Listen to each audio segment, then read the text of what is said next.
Picture this. You're standing at the airport check-in counter, confident you've done everything right. You booked your seat, packed according to the old rules, and arrived with plenty of time. But instead of a smooth check-in, you're hit with a $65 surprise fee, told your carry-on is no longer allowed, and informed that your inappropriate T-shirt violates the dress code you never knew existed. Welcome to flying in 2025, where the rules have quietly shifted beneath your feet. Miss one update, and your carefully planned trip can cost way more than you budgeted. Or worse, you might not even make it onto the plane. Airlines aren't exactly announcing these changes at the gate or sending you personal memos. They're burying updates in fine print, rolling out new policies with minimal fanfare, and expecting passengers to somehow stay current with an ever-changing landscape of fees, restrictions, and requirements. After analyzing recent policy changes across major carriers and interviewing frequent travelers who've learned these lessons the hard way, I've identified the most significant rule changes that could blindside you on your next trip. Some of these might shock you, especially the new enforcement of dress codes that could actually prevent you from boarding. Here's everything you need to know to avoid those "why is this happening to me" airport moments and ensure your next flight goes smoother and cheaper than your last.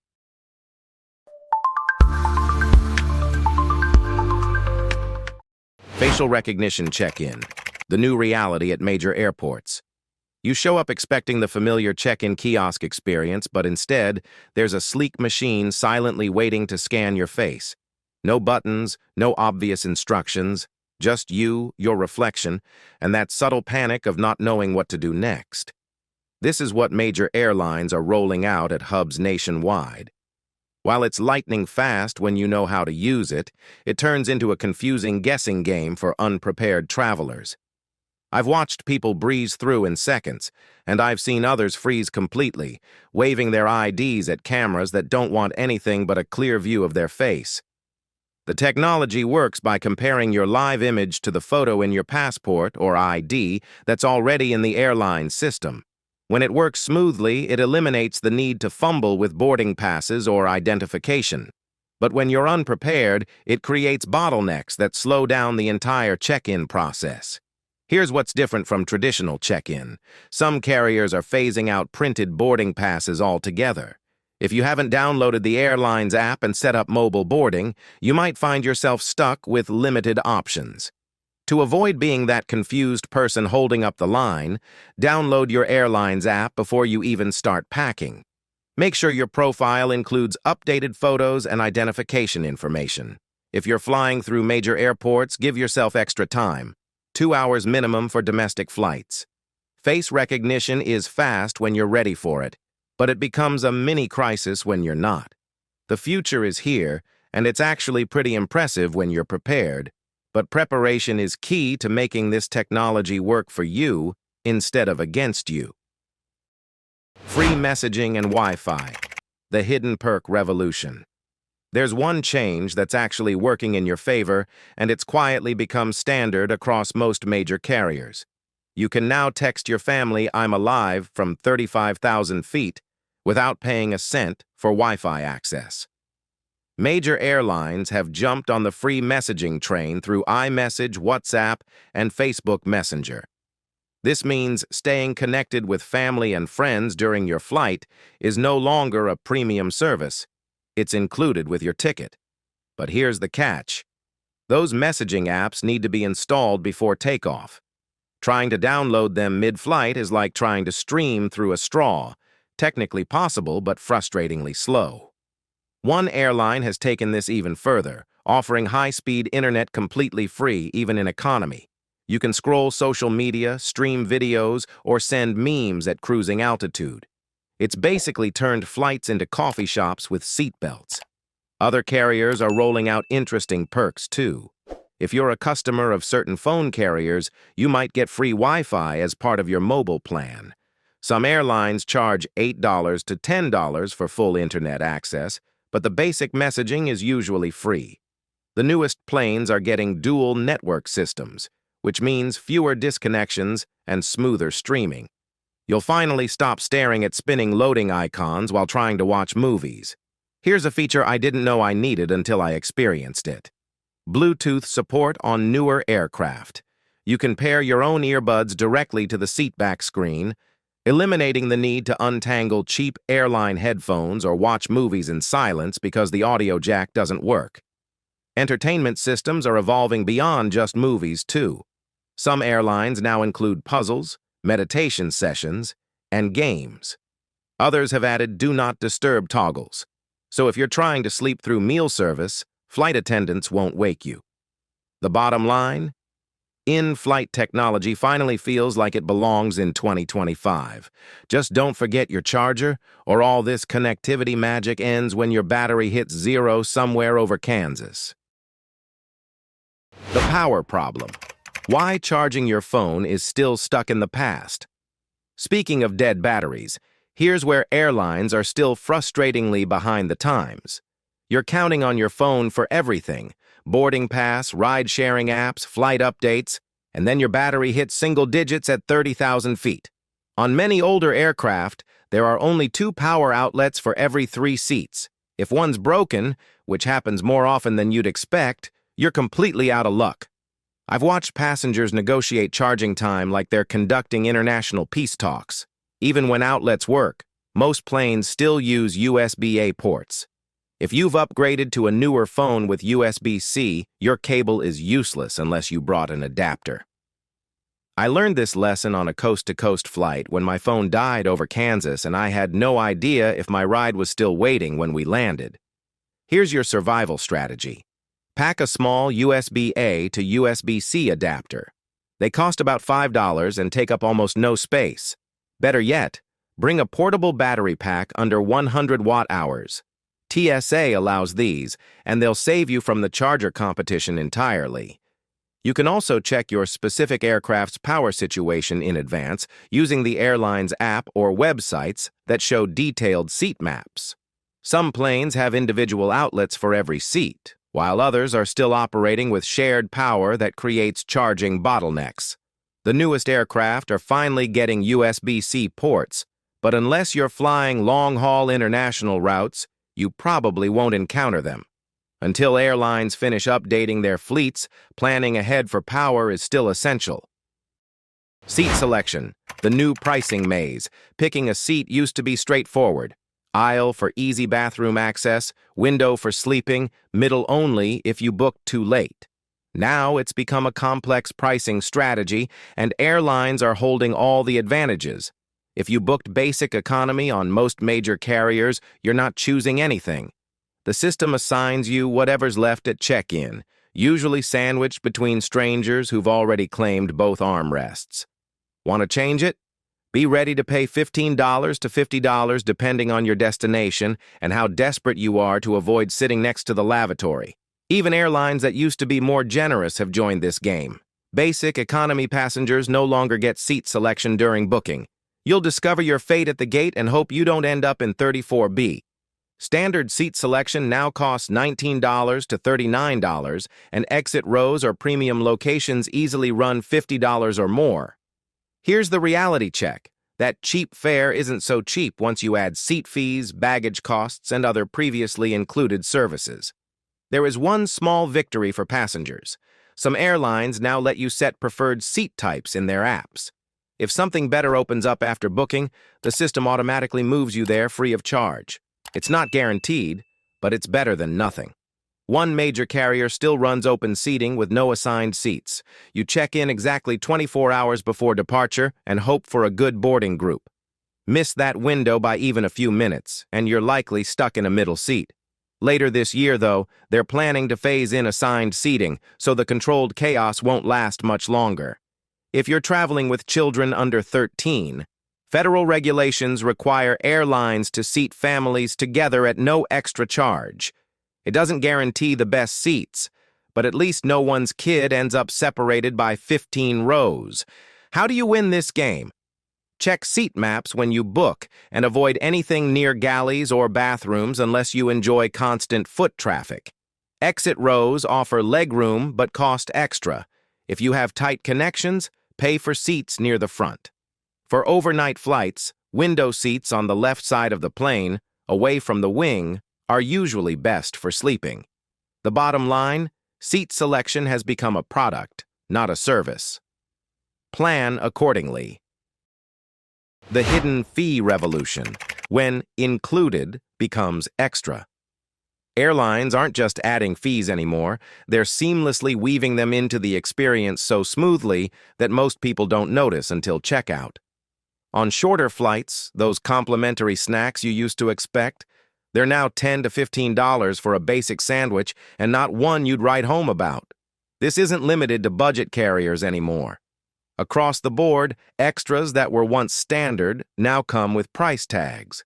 Disposable headphones cost $3, thin blankets are $5, and snack boxes that used to be complimentary can run $12.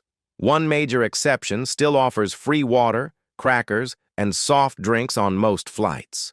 But starting later this year, if you book their new basic fare category, some of those perks might disappear behind a paywall too. Here's something that catches people off guard. You can't always pay on board like you used to.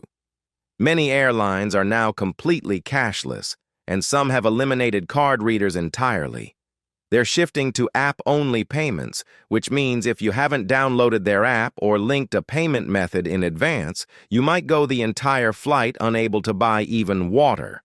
There's a workaround that can save you money. Some airlines let you pre-order snacks during booking for a 20% discount. It's simple and actually works. Your survival strategy. Bring your own food and drinks through security.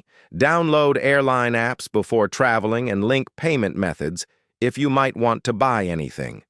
Don't assume anything is complimentary unless you've specifically confirmed it's included with your fare type. Baggage wars. When overhead space becomes premium real estate. In 2025, airlines are treating overhead bin space like it's beachfront property, and the rules around what you can bring have become stricter than ever. If you're flying basic economy on certain carriers, forget the rolling bag entirely. You're limited to one personal item that fits under the seat, and gate agents are serious about enforcement. Try bringing a standard carry-on to the gate, and you could face $65 for the bag, plus $25 for handling fees. I watched someone at LAX argue their way into these exact charges because they didn't read the updated policies. Other major airlines still allow carry-ons with basic economy, but they've started enforcing size limits much more strictly. If your bag doesn't fit the sizing device, expect on-the-spot fees of $40 or more. Hold up the boarding line trying to argue, and some agents will add penalty charges. Even airlines known for being bag-friendly have quietly stepped up enforcement at major airports. A jacket hanging outside your backpack, a water bottle clipped to the side. If it's not inside your bag, they'll count it as an additional item, forcing you to either check it or repack right there at the gate. I've seen this happen in real time, passengers frantically playing luggage Tetris on the terminal floor, while other travelers wait impatiently behind them. The airline famous for bags fly free still offers 2 checked bags, a carry-on, and personal item on most fares. But their new basic tier launching soon will likely include restrictions and fees that end their generous baggage legacy. International flights have their own complications. Some carriers now limit basic economy passengers to just one personal item with no carry-on allowed. This policy change has caught travelers off guard at major international hubs, forcing last-minute repacking in front of growing lines. Your defense strategy. Read fare details carefully and double-check baggage policies before traveling. Don't assume rules are the same across airlines or even the same as last year. Measure your bags and pack strategically. Gate agents aren't cutting slack anymore. They're enforcing policies like it's gospel. Dress codes. When your airport outfit becomes a boarding issue. You might think what you wear to the airport is nobody's business, but that tank top or barefoot walk to the gate could prevent you from boarding your flight. Airline dress codes have always existed in fine print, but after several high-profile incidents, gate agents are actually being trained to enforce them. Major carriers have long maintained no bare feet policies. Usually, nobody says anything, But show up barefoot even just at the gate, and you could get turned away. It's not theoretical. It's happened to passengers who thought airport rules were suggestions. Inappropriate or disruptive clothing is another catch-all category that's generated more attention recently. Passengers have been pulled aside for clothing considered too revealing, and others have been denied boarding over T-shirt slogans that gate agents flagged as potentially offensive. The rules haven't changed, but how they're applied in 2025 is completely different. Gate agents are being instructed to intervene if anything might make fellow passengers uncomfortable. That's subjective territory, which makes it unpredictable for travelers. Here's your smart move. Pack a backup. A simple T-shirt and comfortable slip-on shoes take almost no luggage space and could save your entire trip. You don't need to dress for a business meeting, but clean, non-flashy, and comfortable hits the sweet spot. Dress codes aren't just dusty policies anymore. They're active boarding requirements. Most people get through without issues, but those who don't usually never see it coming. Better to be slightly overdressed than stuck at the gate debating your outfit with someone holding a boarding pass scanner. In-flight theft. The growing threat nobody talks about.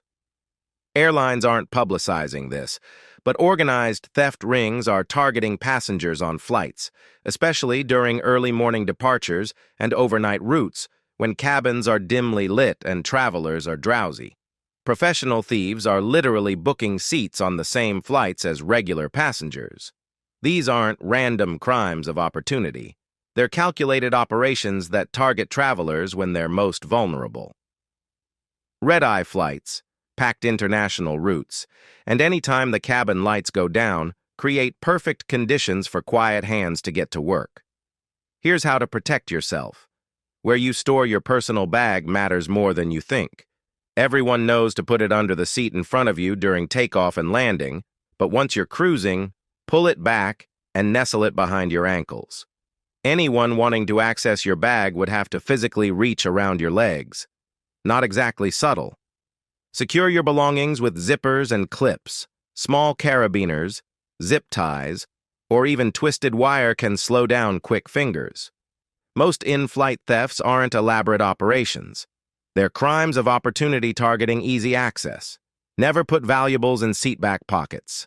I know it's convenient to keep your phone, passport, and earbuds within reach, but that little pocket is like leaving your wallet on a cafe table. Passengers sleep, thieves swipe, and by landing time, the damage is done. Keep essentials in zippered jacket pockets or inside your personal bag, something that stays close and can't disappear without you noticing. Some thefts don't happen during flights, but afterward, when planes are empty and cleaning crews sweep through cabins.